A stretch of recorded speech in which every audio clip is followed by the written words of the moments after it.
Hello everyone, welcome to my class study wing. आज मैं discuss करूंगी आप लोगों से असहयोग आंदोलन के बारे में।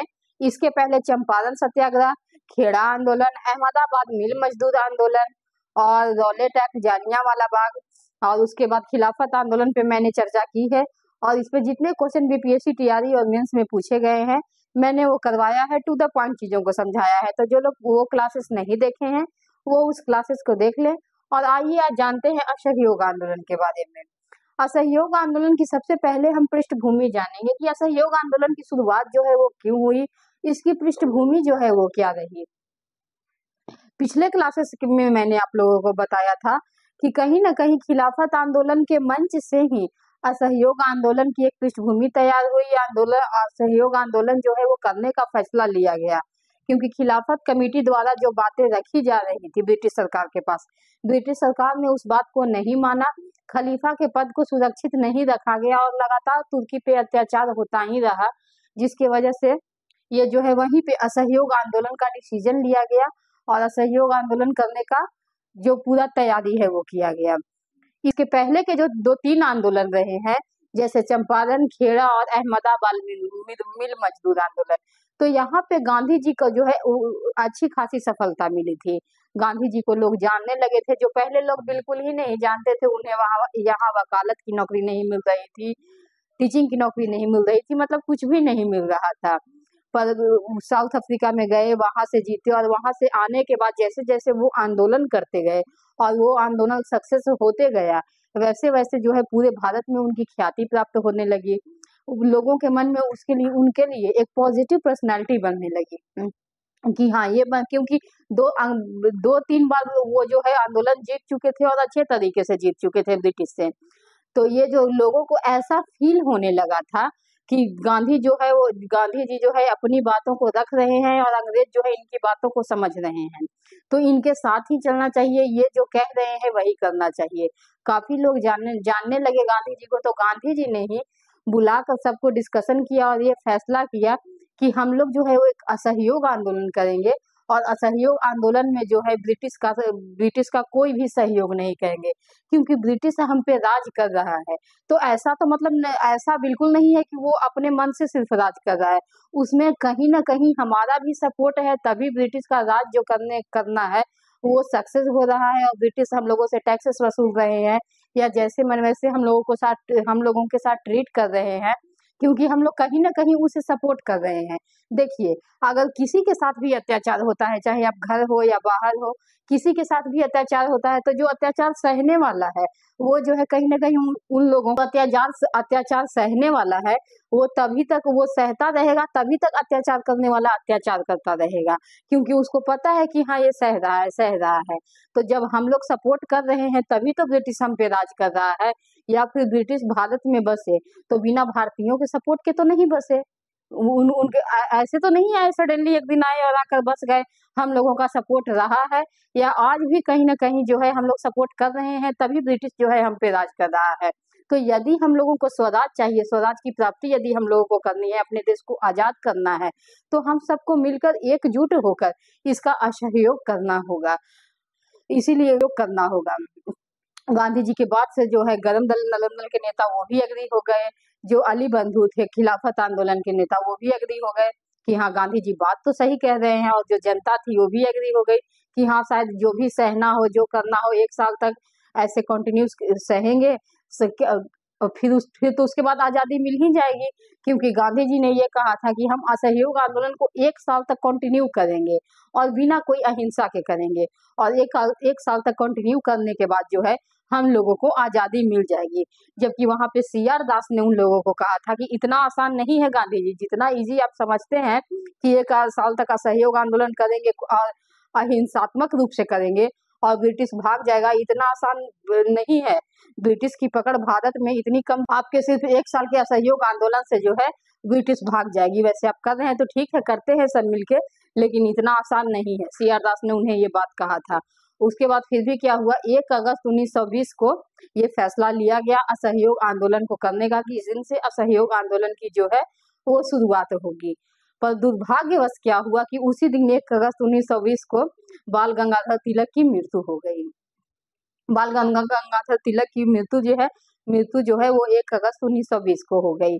पर फिर भी ये आंदोलन जो है वो इतने बड़े रूप में था, इतनी मतलब अच्छे से इसकी तैयारियां की गई थी कि इतना बड़ा शोक होने के बावजूद भी ये आंदोलन जो है वो नहीं रुका। ये आंदोलन जो है वो नहीं रुका था, वो स्टार्ट 1 अगस्त 1920 को कर दिया गया। तो यहाँ से जो है एक सवाल पूछा जाता है कि बाल गंगाधर तिलक की अर्थी को कंधा किसने दिया था? तो एक कंधा जो है लियाकत अली का नाम उसमें एग्जाम में आता है, लियाकत अली। और भी बहुत लोगों ने दिया होगा, क्योंकि एक अकेले तो लियाकत अली अपने कंधे पे लेके चले नहीं गए होंगे, पर इसमें लियाकत अली का नाम एग्जाम में पूछता है कि बाल गंगाधर की अर्थी को कंधा किसने दिया था? तो लियाकत अली। आइए अब उसके बाद की बातें करते हैं। उनकी मृत्यु हो गई, काफी सारे मतलब लोग काफी दुखी थे, फिर भी जो है इस आंदोलन की शुरुआत हुई। तो अब इस आंदोलन की शुरुआत जो है की कैसे जाए? बाल गंगाधर तिलक की एक इच्छा थी, बहुत दिन से इनकी इच्छा थी कि काफी बार इसके लिए उन्होंने कांग्रेस के अधिवेशन में अपनी बात रखी, लड़ाइयां की कि एक बार लाला लाजपत राय को जो है वो कांग्रेस का अध्यक्ष बनाया जाए। लेकिन कांग्रेस जो है इस बात के लिए एग्री नहीं हो रहे थे, उन्होंने नहीं बनाया, क्योंकि ये जो लाल बाल पाल आप लोगों को पता ही है, वो गरम दल के नेता थे। गरम दल के नेता को कांग्रेस के का कभी अध्यक्ष बनाया नहीं गया था, और बार बार यही बात जो है बाल गंगाधर तिलक रख रहे थे। तो कांग्रेस वालों ने सोचा, कांग्रेस के सदस्यों ने सोचा कि इनकी इच्छा जीते जी तो पूरी हो नहीं पाई, क्यों नहीं इनकी इच्छा जो है अब ये नहीं रहे तब पूरी कर दी जाए। तो 1920 का जो अधिवेशन हुआ था, 4 सितंबर 1920 का जो अधिवेशन हुआ, वो विशेष अधिवेशन था। इमीडिएटली उस अधिवेशन को बुलाया गया सहयोग आंदोलन के लिए। देखिए 1 अगस्त 1920 को जो है उनकी मृत्यु हुई, और 4 सितंबर 1920 को विशेष अधिवेशन कांग्रेस का बुलाया गया, जिसका अध्यक्ष जो है वो लाला लाजपत राय जी को बनाया गया। 4 सितंबर 1920 का जो कलकत्ता अधिवेशन हुआ, वो विशेष अधिवेशन था, जो इमीडिएटली बुलाया गया था। मतलब कुछ लोग उसमें शामिल हो पाए थे और कुछ लोग नहीं हो पाए थे, पर उस विशेष अधिवेशन में हिस्सा लेने गांधी जी भी गए, और वो उसके अध्यक्ष जो है लाला लाजपत राय थे, और वहां पे जो है असहयोग आंदोलन के प्रस्ताव को जो है वो घोषित किया गया। देख लीजिए 4 सितंबर 1920, ये विशेष अधिवेशन जो है एग्जाम में पूछता है। ये हुआ था, कहाँ हुआ? कलकत्ता में था। 4 सितंबर 1920 का कलकत्ता में विशेष अधिवेशन। इस विशेष अधिवेशन में असहयोग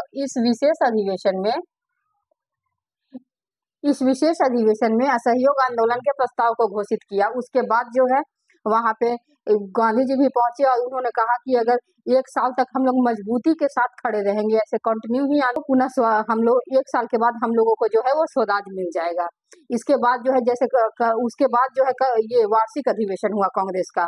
आप लोगों को पता ही है कि कांग्रेस का वार्षिक अधिवेशन होता था, तो दिसंबर में 25 दिसंबर 1920 को फिर कांग्रेस का वार्षिक अधिवेशन बना, जिसके अध्यक्ष जो है वीर राघवाचारी जी को बनाया गया था।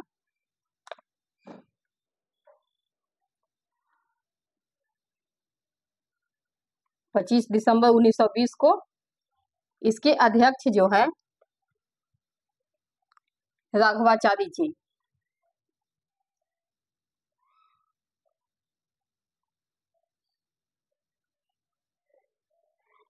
सॉरी, श्री विजय राघवाचारी। और इसके अध्यक्ष कौन थे?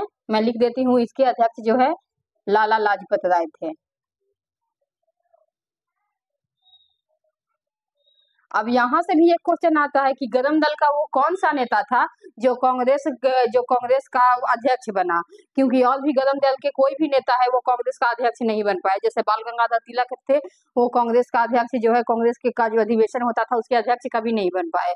तो गरम दल का सिर्फ यही एक नेता है लाला लाजपत राय जी, जो है वो कांग्रेस के अध्यक्ष बने, और वो भी क्योंकि तिलक जी की ये इच्छा थी, और तिलक जी के चले जाने के बाद एनी बेसेंट और बाल गंगाधर तिलक जो है, इन्हीं लोगों के मतलब सुझाव पे इन्हीं लोगों ने समझाया था। तो गरम दल जो है वो आके कांग्रेस में शामिल हुआ था। तो इसीलिए कांग्रेस ने सोचा कि इन्हीं की वजह से कहीं ना कहीं आज हम सब एक हैं, और सब एक मिल के मतलब पूरी सहमति से और एक मजबूती के साथ आज खड़े हैं, क्योंकि ये गए तो पर हम सबको मिलवा के गए, और मजबूती के साथ कोई भी लड़ाई लड़ेंगे तो अंततः उसकी जीत होनी ही होती है। तो इस वजह से सिर्फ गरम दल का एक ही जो नेता है लाला लाजपत राय, वो कांग्रेस के जो है अध्यक्ष बने, बाकी कोई और नहीं बना। आइए तो 4 सितंबर 1920 के विशेष अधिवेशन में असहयोग आंदोलन का प्रस्ताव जो है वो घोषित किया गया। वहीं 25 दिसंबर 1920 का जो है वो अधिवेशन हुआ, कांग्रेस का अधिवेशन। उसमें श्री विजय राघवाचारी को जो है वो उसमें श्री विजय राघवाचारी जो है वहां के अध्यक्ष थे, और इन्होंने असहयोग आंदोलन के प्रस्ताव को घोषित कर प्रस्ताव को जो है वो पास कर दिया। अब बात हुआ का कि असहयोग आंदोलन तो हम करेंगे, पर असहयोग आंदोलन में करना क्या होगा, कैसे हम ब्रिटिश का सहयोग करेंगे, तो कैसे ब्रिटिश का सहयोग करेंगे, ये बात रखा गया। तो सबसे पहले ये हुआ कि ब्रिटिश से मतलब जितनी चीजें हम यूज कर रहे हैं ब्रिटिश का, वो सारा चीजें हम त्याग देंगे, वो सारा चीज जो यूज करना हम बंद कर देंगे और स्वदेशी अपनाएंगे। जैसे है असहयोग आंदोलन में दो चीजें को रखा गया, एक रचनात्मक और एक नकारात्मक। रचनात्मक चीजों में जो है वो अस्पृश्यता का अंत हो गया, मतलब छुआछूत हट रहा था, हिंदू मुस्लिम एकता जो है वो बन रही थी, हिंदू मुस्लिम एकता के साथ आगे बढ़ रहे थे। उसके बाद जो है अपना स्वदेशी को अपनाने की बात की गई, कताई बुनाई हो रही थी, अपने विद्यालयों की स्थापना होने लगी। और नकारात्मक में जिन लोगों को जो उपाधियां मिली थी, जैसे सर की उपाधि, कैसरे हिंद की उपाधि, ये सारी उपाधि जो है महात्मा गांधी ने त्याग दी। इनको देखते हुए और जो भारत बोअल की भी उपाधि महात्मा गांधी को मिली थी, इनको देखते हुए और जो इंडियन लोग थे और जो भारतीय लोग थे, उन लोगों को जो भी उपाधियां मिली थी, छोटी बड़ी उपाधियां, गांधी जी को फॉलो करते हुए वो लोग भी अपनी उपाधियों को त्याग दिए। ऐसी स्टूडेंट जो है वो विद्यालय जाना छोड़ दिया, विद्यालय में जो अध्यापक पढ़ा रहे थे वो पढ़ाना छोड़ दिए, मतलब पूरी तरह से बहिष्कार कर दिया गया। जो वस्त्र थे, जो अंग्रेजी वस्त्र हम लोग जो वस्त्र थे, जो अंग्रेजी वस्त्र पहन रहे थे, उसे पहनना बंद कर दिया गया और स्वदेशी अपनाने की बात कही गई। अपना जो खादी है वो खादी पहनने की बात कही गई।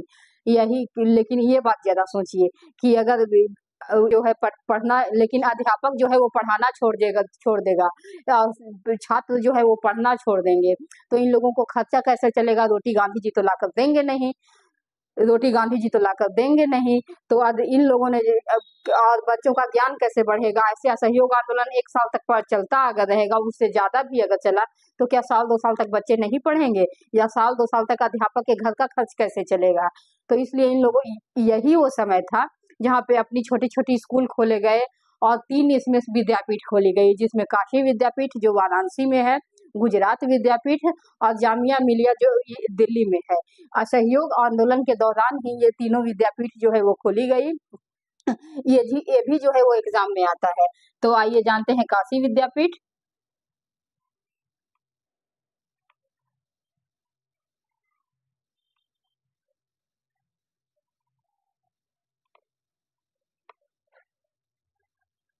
गुजरात विद्यापीठ और जामिया मिलिया जो दिल्ली में हो गया है। इन तीनों की स्थापना जो है असहयोग आंदोलन के दौरान ही है जो की गई, क्योंकि बच्चे भाई पढ़ेंगे कहाँ और अध्यापक पढ़ाएगा कहाँ? अपना तो होना चाहिए।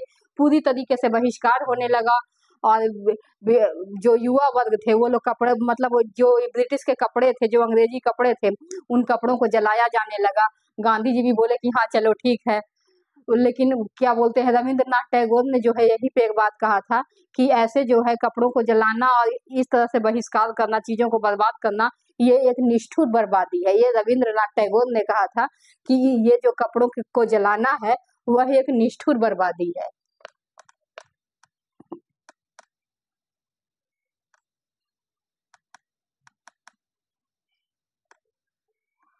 रविंद्रनाथ टैगोर।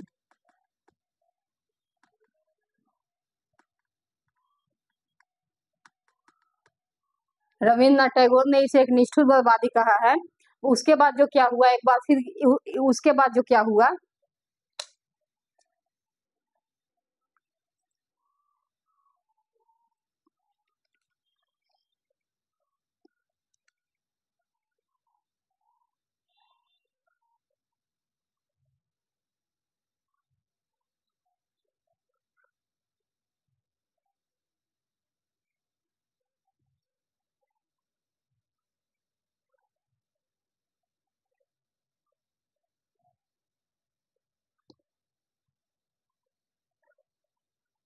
साड़ी और शराब की दुकानों पे जो है वो धरना दिया जाने लगा, वो भी बंद करवाया जाने लगा।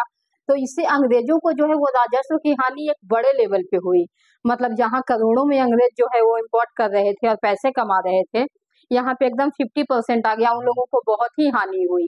यहीं पे फिर एक और क्वेश्चन है कि ये 1921 में विजयवाड़ा में कांग्रेस का अधिवेशन हुआ था, जहाँ पे गांधी जी जो है खादी के महत्व को समझा रहे थे कि हाँ, खादी पहनो, इससे स्वदेशी अपना, जिससे हमारा देश जो है वो आगे बढ़े और ब्रिटिश जो है यहाँ से भागे। जब ब्रिटिश को बार बार हानि होने लगेगी तो फिर वो वहाँ क्यों टिकेंगे, यहाँ पे बिजनेस क्यों करेंगे। तो वहीं पे एक जो है वहाँ एक किसान ने पूछा था कि बोला, वहाँ के एक किसान ने बोला कि गांधी जी, खादी तो इतनी महंगी है, इतना अफोर्ड करना मुश्किल है, तो कैसे होगा। तो गांधी जी ने वहीं पे कहा था कि कम कपड़े पहने पर स्वदेशी ही पहने। वहीं से जो है गांधी जी ने लंगोट धारण किया था। ये क्वेश्चन पिछली बार जो है यूपी SSS में आ गया था, और ये आ गया था तो बहुत इसका बवाल हुआ था, क्योंकि किसी को तो पता था नहीं, और बहुत निगेटिव कमेंट आए कि हाँ, अब यही पढ़ना बच गया है कि गांधी जी लंगोट कब से पहने, गांधी जी ये कब से किए। पर ये जो क्वेश्चन है, ये मतलब अगर आप पढ़ेंगे थोड़ा डीपली जाके, तो ऐसा नहीं है कि नहीं मिलेगा, क्योंकि ये एक पॉजिटिव चीज से जुड़ी हुई है ना, कि अगर खादी इतना महंगा है, उस वक्त लोग इतना अफोर्ड नहीं करते थे। आज भी खादी बहुत को मतलब आम कपड़ों के मुताबिक आपको महंगा मिलेगा। तो वहीं पे उसके बाद जो है ये आंदोलन अपने रूप से चलता रहा। देखिए, मद्रास को छोड़कर जो और भी जगह है, आइए मैं लिख देती हूँ, ये मैं मिटा देती हूँ। मद्रास ही एक ऐसा जगह है जिसमें उतना बहिष्कार जो है वो नहीं किया गया, कम किया गया। मद्रास को छोड़कर हर जगह असहयोग आंदोलन का, मद्रास को छोड़कर, ये क्वेश्चन जो है एग्जाम में आता है कि जब असहयोग आंदोलन हुआ तो मतलब कहाँ पर कौन से, जब असहयोग आंदोलन में किस प्रांत ने जो है वो साथ नहीं दिया, तो मद्रास को छोड़कर बाकी सब जो है वो साथ दे रहे थे। और सबसे ज्यादा साथ अगर किसी ने दिया, सबसे ज्यादा सपोर्ट किया, सबसे ज्यादा असहयोग आंदोलन बड़े तौर पर किया गया, तो वो बंगाल में किया गया था। तो ये दो क्वेश्चन यहाँ से आपका बन गया कि एक तो मद्रास में उतना आंदोलन, असहयोग आंदोलन को सपोर्ट नहीं किया गया, और दूसरा में बंगाल में असहयोग आंदोलन बहुत भयानक तरीके से चल रहा था बंगाल में।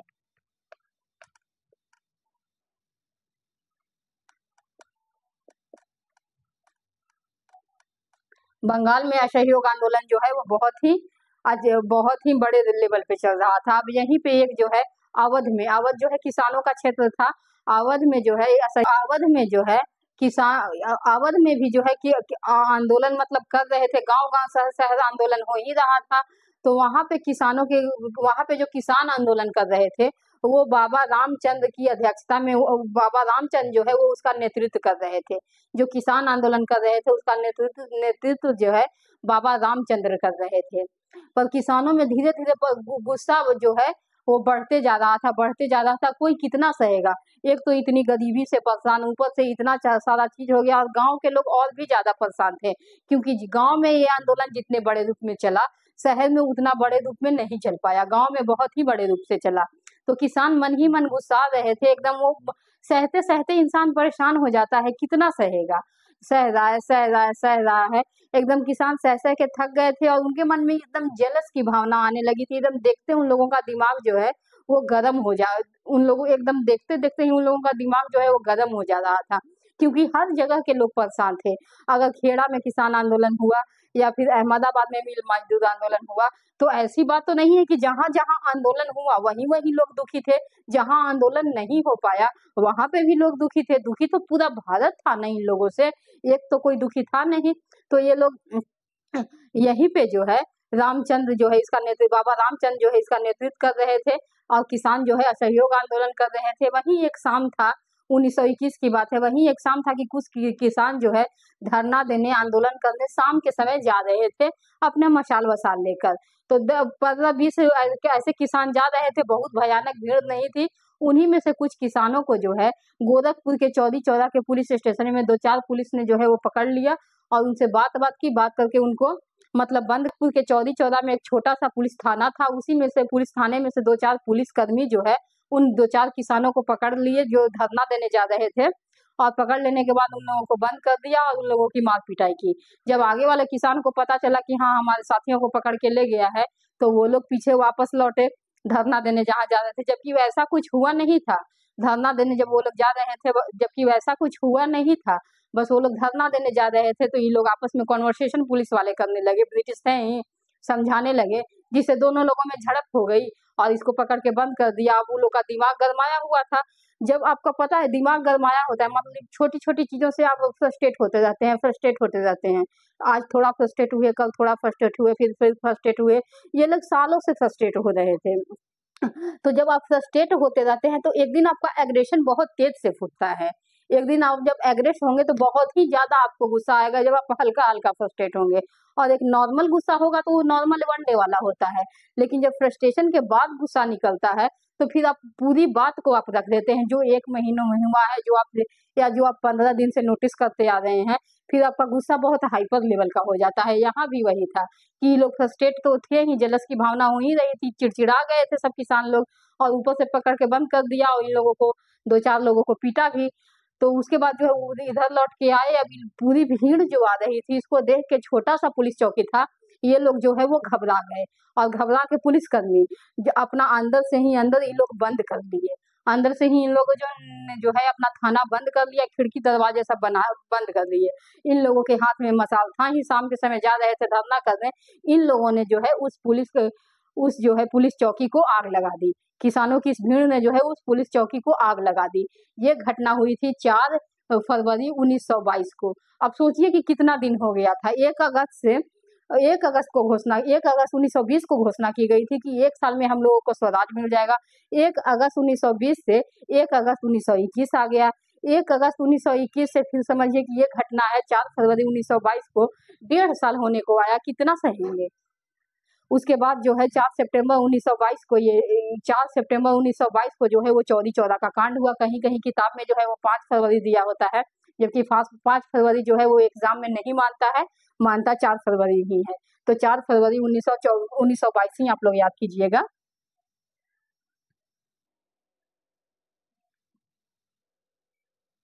चार फरवरी 1922 जो है वो चौरी चौरा, गोरखपुर के चौरी चौरा में।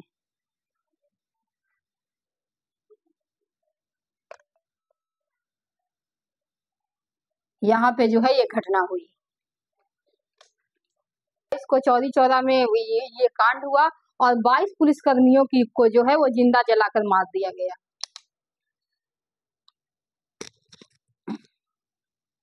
चौरी चौरा में जो है ये 4 फरवरी 1922 को चौरी चौरा में ये कांड हुआ और किसानों के द्वारा 22 पुलिसकर्मियों को जो है वो जिंदा जलाकर मार दिया गया, क्योंकि थाने में ही जो है वो आग लगा दी गई थी। तार के माध्यम से ये जो क्वेश्चन है, मैं दूसरा वाला जो बता रही हूँ एग्जाम में आता है। तार के माध्यम से गोरखपुर का निवासी दशरथ प्रसाद द्विवेदी जो है वो गांधी जी को ये बात बताए। ये संदेश उन्होंने गांधी जी को भेजा 5 फरवरी को। गांधी जी को ये बात जो है वो 5 फरवरी को पता चली और गांधी जी 5 दिन के लिए अनशन पर चले गए। तो ये जो क्वेश्चन जो है वो एग्जाम में ये आता है कि क्योंकि गांधी जी उस समय जो है वो बारदौली में थे, जब चौरी चौरा की कांड हुआ था तो गांधी जी उस समय बारदौली में थे। तो 5 फरवरी को उन्हें ये बात पता चली और किसके द्वारा पता चली? गोरखपुर के निवासी ही दशरथ प्रसाद द्विवेदी ने ये बात बताई गांधी जी को।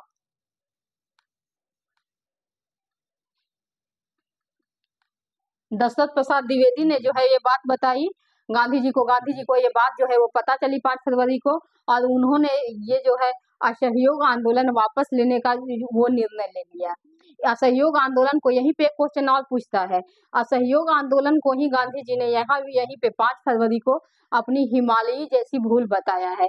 ये क्वेश्चन जो है बीपीएससी टीआरई ये क्वेश्चन जो है बीपीएससी टीआरई में पूछा हुआ क्वेश्चन है कि अपनी कौन से आंदोलन को गांधी जी ने भी हिमालयी जैसी भूल बताया है। आइए मैं यहाँ लिख देती हूँ। यहीं पे गांधी जी ने असहयोग आंदोलन को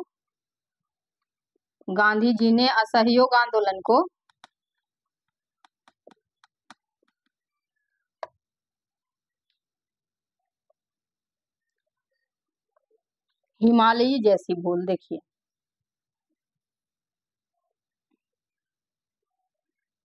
हिमालयी जैसी भूल बताया है। ऐसी भूल गांधी जी ने यहीं पे असहयोग आंदोलन को बताया है। इसके बाद क्या हुआ? बारदौली में ही कांग्रेस की कार्य समिति में एक छोटी सी बैठक हुई और उस बैठक में गांधी जी ने असहयोग आंदोलन को को जो है वो वापस लेने का फैसला हुआ। इससे जो है कांग्रेस के सदस्य जो है वो काफी ज्यादा भड़क गए, मतलब गुस्सा हो गए कि अभी जब आंदोलन एक अपने चरम सीमा पे है, इतना माहौल गर्म है और यहाँ हमें स्वराज मिलने की पूरे पूरे चांसेस दिखाई दे रहे हैं। वहीं पे अगर आप आंदोलन बंद कर देंगे तो काम कैसे चलेगा? फिर आप इस आंदोलन की शुरुआत किए क्यों थे? तो गांधी जी ने यंग ऑफ इंडिया में यही के लिए लिखा है। इसे मतलब जितने कांग्रेस के सदस्य थे वो काफी नाराज हो गए, दुखी हो गए कि किसी एक की गलती की सजा पूरे भारत को देना उचित तो नहीं है। और आज 22 लोग ब्रिटिश के मर गए तो आपको इतना बुरा लग रहा है। जब 2000 लोगों को जालियांवाले बाग में मारकर गोली मारकर उनकी हत्या कर दी गई थी तब तो आपको इतना बुरा नहीं लगा था, तो अब आपको इतना बुरा क्यों लग रहा है? इससे गांधी जी का जो है वो काफी निंदा हुआ। लोग भड़क गए क्योंकि इतने दिन से उम्मीद थी, इतना अपना खाना पीना, पढ़ाई लिखाई, अच्छे कपड़े सब छोड़ के लोग असहयोग आंदोलन में लगे हुए थे कि चलो साल भर की बात है, हम लोगों को स्वराज मिल जाएगा, फिर अपने ही देश में एकदम आने को है, हम लोग कहीं ना कहीं उस पॉइंट तक पहुंच रहे हैं। तो सडनली आप इस असहयोग आंदोलन को जो है वो वापस लेने का फैसला ले रहे हैं, ये कोई अच्छी बात नहीं है। तो यहीं पे यंग इंडिया में गांधी जी ने लिखा है कि मैं हर एक यंत्रणा, हर एक बहिष्कार, जितनी निंदा हो वो सहने को तैयार हूँ, पर हिंसा सहने को मैं तैयार नहीं हूँ। हिंसा से अच्छा है कि तुम मुझे मौत ही दे दो, मैं मरने तक को तैयार हूँ, पर मैं हिंसा के लिए तैयार नहीं हूँ। तो ये क्वेश्चन भी जो है एग्जाम में आता है कि कहाँ पे मतलब गांधी जी ने कहा है कि मैं हर यंत्रणा, हर बहिष्कार और हर निंदा सहने को तैयार हूँ, पर हिंसा सहने को तैयार क्यों ना हूँ, चाहे मेरी मौत ही क्यों ना हो जाए। तो ये यंग इंडिया में गांधी जी ने कहा है। वहीं पे जो है कांग्रेस कार्य समिति की बैठक हुई, फिर बैठक में जो है गांधी जी के लिए निंदा प्रस्ताव पारित कर दिया गया और सारे जो कांग्रेस के नेता है वो काफी उनसे मतलब कहीं पे सुभाष चंद्र बोस ने कहा कि जिस समय जनता का क्रोध जो है वो इस समय जनता का उत्साह जो है वो अपने चरम पे है और यहाँ पे इस चीज को बंद कर देना या वापस ले लेना ये किसी राष्ट्रीय अनर्थ से कम नहीं है। और सुभाष चंद्र बोस ने यहाँ तक कि गांधी को सड़ा हुआ फर्नीचर भी कहा था। तो आइए ये कोटेशन जो है वो भी एग्जाम में पूछा जाता है।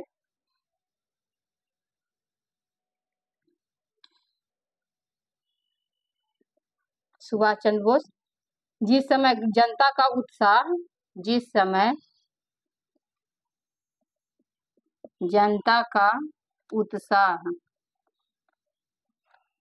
अपने चरम पे है,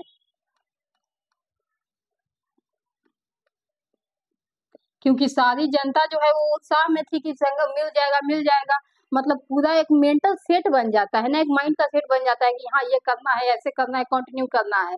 अब यहीं पे सडनली अगर कोई चीजें बिल्कुल पुश हो जाएंगी तो वो तो खत्म हो ही जाएगा, अपने चरम पे है। उस समय बंद करना या वापस लेना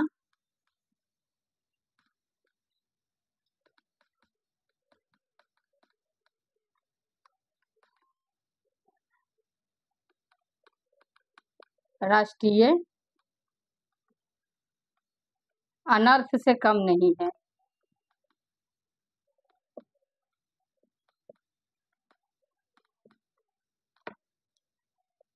ये जो है सुभाष चंद्र बोस ने कहा था और इन्होंने ही सड़ा हुआ फर्नीचर भी इन्हें कहा था। और भी लोगों ने कहा किसी एक की गलती की सजा जो है वो पूरे भारत को देना वो उचित नहीं है। उसके बाद जो है फिर भी क्या हुआ कि इस आंदोलन को वापस ले लिया गया गांधी जी के द्वारा। तो जब गांधी जी ही इसके करता धरता थे तो जब इन्हें इसके बाद भी जो है गांधी जी ने इसे वापस ले लिया। उसके बाद क्या है जो कांग्रेस के कुछ अध्यक्ष तो ऐसे उसके बाद जो क्या है कांग्रेस के कुछ सदस्य तो ऐसे ऐसे थे जिन्होंने कांग्रेस से इस्तीफा देना स्टार्ट कर दिया, जैसे एनी बेसेंट, शंकरन नायर और भी काफी लोग थे जिन्होंने कांग्रेस से इस्तीफा देना शुरू कर दिया क्योंकि ये लोग काफी भड़क गए थे ना। अब वही सोचिए एनी बेसेंट जो कि कांग्रेस की अध्यक्ष भी रह चुकी थी उन्होंने भी इस्तीफा दे दिया। एनी बेसेंट और तिलक ही थे जिन्होंने गरम दल को जो है वो मिलाया था कांग्रेस से, पर ये भी भड़क गई और कांग्रेस की अध्यक्षता सदस्यता छोड़ दी और कांग्रेस की सदस्यता को से जो है एनी बेसेंट ने भी जो है वो इस्तीफा दे दिया। उसके बाद क्या हुआ 10 मार्च 1922 को गांधी जी सबको जो है एक नकारात्मक प्रभाव पड़ा इसका, मतलब गांधी जी की पर्सनालिटी पे इतने लोग उनको फॉलो कर रहे थे, बात मान रहे थे, लोग चल रहे थे उनके अनुसरण पे। इससे जो है गांधी जी की पर्सनालिटी जो है वो निगेटिव हो गई क्योंकि मतलब आपको तो अपने देश का चिंता ही नहीं है, इतने लोग मर गए जालियांवाला बाग में, तब तो उन लोगों ने जब कुछ नहीं एक्शन लिया तब आपने कुछ वैसा नहीं किया। और अब जब 22 लोग सिर्फ मरे हैं और वो लोग उसी लायक थे तब मरे हैं। कौन सा गलत किया इन लोगों ने? तब आप इतना बड़ा एक्शन ले रहे हैं कि इतना जब तक उत्साह चरम पे है उसी को बंद कर दे रहे हैं। तो सब लोग अलग होते गए। गांधी जी की स्थिति जो है वो काफी कमजोर हो गई और 10 मार्च 1922 को गांधी जी को जो है वो गिरफ्तार कर लिया गया और उन्हें 6 साल की जो है वो सजा सुना दी गई थी। उसके बाद क्या हुआ? तो 10 मार्च 1922 को जो है ब्लूमफील्ड में ये भीड़ को भड़काने के लिए जो है गांधी जी को गिरफ्तार कर लिया और गांधी जी को 6 साल की सजा सुना दी गई। पर वहां पे उनकी स्वास्थ्य जो है वो बहुत खराब रहने लगी। तो 5 फरवरी 1924 को बिना 6 साल पूरा हुए ही गांधी जी को जो है वो वहां से रिहा कर दिया गया। ये रहा पूरा असहयोग आंदोलन का। इसमें एक इम्पोर्टेंट बात छूट गया है कि 12 फरवरी 1922 को ही तिलक फंड की योजना बनाई गई थी। तिलक फंड की योजना जो है वो में एक इम्पोर्टेंट जो बात है वो छूट गया है कि 12 फरवरी 1922 को जो बारदोली में कांग्रेस की कार्य समिति की बैठक बुलाई गई जिसमें असहयोग आंदोलन को वापस लेने की बात की गई। तो इस नकारात्मक कार्य के साथ साथ एक सकारात्मक कार्य भी हुआ था जो कि तिलक फंड योजना के नाम से जाना जाता है। आइए उसके बारे में मैं लिखवा देती हूँ क्योंकि तिलक फंड से भी क्वेश्चन आता है। यहीं पे एक रचनात्मक कार्य किया गया यहीं पे एक रचनात्मक कार्य करने का फैसला लिया गया